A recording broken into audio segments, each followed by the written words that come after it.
بسم اللہ الرحمن الرحیم۔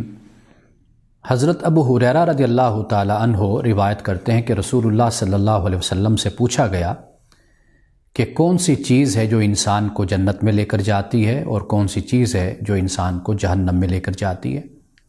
آپ علیہ الصلوۃ والسلام نے فرمایا کہ اللہ کا خوف اور اچھے اخلاق۔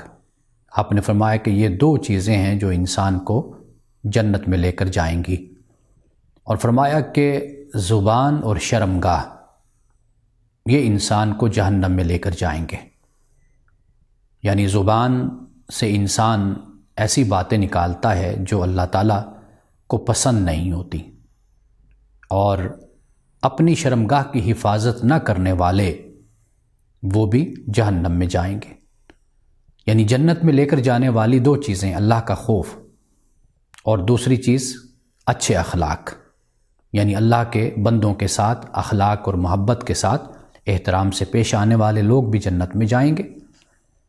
یہ رسول اللہ صلی اللہ علیہ وسلم نے بہت سے مقامات پر ان باتوں کو بیان کیا ہے، اور خاص طور پر آپ نے فرمایا کہ دو جبڑوں کے درمیان جو ہے اور جو دو ٹانگوں کے درمیان ہے، فرمایا تم ان کی ضمانت مجھے دو، میں تمہیں جنت کی ضمانت دیتا ہوں۔